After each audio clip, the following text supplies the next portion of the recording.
When I look back at my younger self, I almost don't recognize her anymore. She was kind, patient, endlessly giving, and so desperate to hold a world together that was already starting to fall apart. My name is Celeste. I'm 53 years old, and for most of my life, I believed that love was a force strong enough to save anything, even someone who didn't want to be saved. I grew up being told that a woman's grace was measured by how much she could bear without complaint. So I learned to smile through disappointment, to whisper forgiveness through pain, and to pretend everything was fine, even when I was breaking inside. When I married Malcolm, I thought I'd found my forever. He was charming, ambitious, always the loudest laugh in the room, and I was drawn to his fire. Together, we built a home that looked perfect from the outside.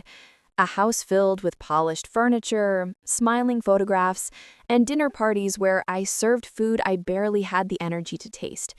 But behind closed doors, silence became our most frequent guest.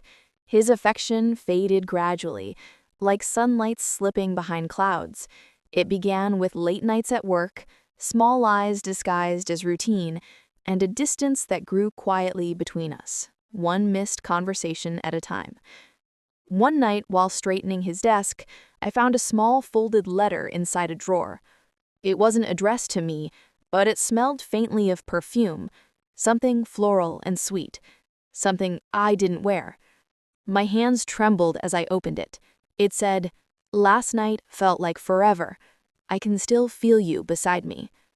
For a long time, I just sat there, staring at those words, feeling something inside me quietly shatter. I didn't scream. I didn't cry. I just felt the air leave my lungs. When he came home that night, I asked him softly, "Are you happy?" He smiled that easy, practiced smile, the kind that had once made me fall in love with him. "Of course I am," he said. But I saw it then. The guilt, the distance, the shadow of someone else reflected in his eyes. After that, everything changed. His touch felt different, his laughter wasn't for me anymore, and I noticed that the woman from his office, the one he said was just a friend, had started wearing a gold bracelet identical to the one I had lost last year. I never confronted him again. There was no point. Instead, I started to disappear. Not physically, but piece by piece. I became the quiet background of my own life, smiling for others while my spirit dimmed. But somewhere deep inside that silence, something woke up. I realized I was done begging to be seen. I was done shrinking to make room for someone else's lies.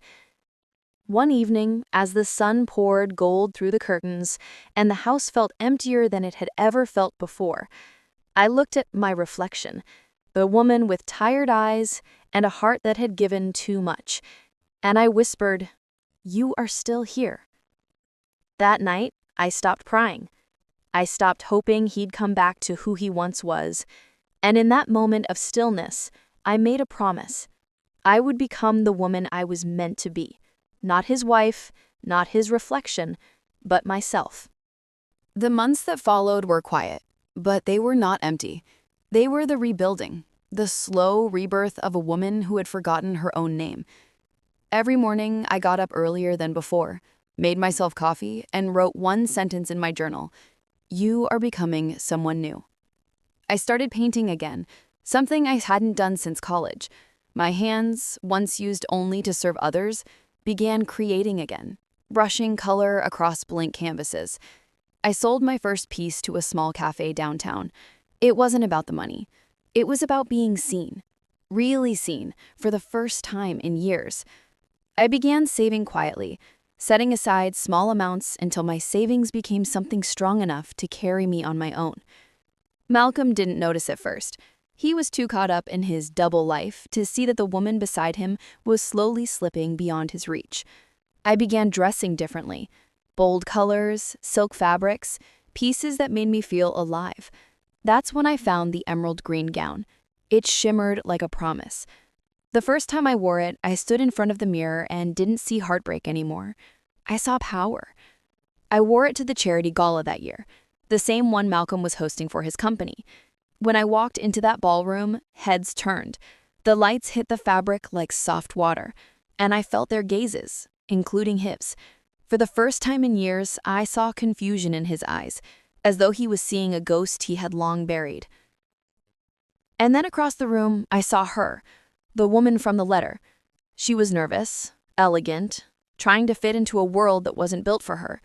When our eyes met, she looked away, but I didn't. I walked over to her calmly, smiling. She said, almost whispering, "You're Celeste?" I nodded. Yes, the wife. Her lips parted, but no words came. I smiled again, not in cruelty, but in peace, and said, "Enjoy the evening." Then I turned and walked away. That was the moment I took back every piece of myself he had stolen. When the night ended, I drove home alone. I poured myself a glass of wine, sat by the window, and lit a candle. I took out our old photographs, the wedding, the vacations, the birthdays, and fed them one by one into the flame. I watched our smiles dissolve into ash. I didn't cry. I felt nothing but clarity. I realized that sometimes, to rebuild, you must burn the old walls down. A few weeks later, he moved out, saying he needed space. I gave him exactly that, oceans of it. When the divorce papers came, I signed them without hesitation. He looked at me as if expecting a breakdown, but all I gave him was silence. What he didn't know was that while he was busy hiding, I had been building. I had invested in a small art studio downtown. My paintings had started selling. My name, Celeste Word, was beginning to appear in small galleries. I didn't just survive him. I grew beyond him. It's been 5 years since the day he left. People still ask if I miss him. I smile and say, no, I miss who I thought he was. Because the truth is, I don't miss the man. I miss the woman I used to be when I believed in forever. The softness before the fire. But life has a way of carving you into your strongest form. Now, I live alone in a sunlit apartment filled with art, plants, and peace. Every morning, I open the curtains and feel grateful for quiet. I still wear my green gown sometimes, not for anyone else, but for me. It reminds me of the night I reclaimed my power. It reminds me that beauty doesn't fade with age. It deepens, becomes layered with truth. Malcolm tried to reach out once, a message that said, "I made a mistake." I didn't reply. Not out of bitterness, but because some doors, once closed, are meant to stay that way. I had already forgiven him, not for his sake, but for my own freedom. Forgiveness isn't about forgetting. It's about choosing not to let the fire burn you twice. Now, when I look in the mirror, I see the woman I was always meant to be. Same curls, same red lipstick, same steady eyes, but stronger, wiser, and untouchable.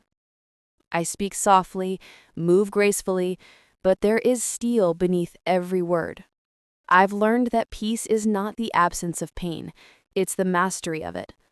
I don't chase love anymore. I attract peace, loyalty, and purpose. My life is not about revenge or regret. It's about rebirth.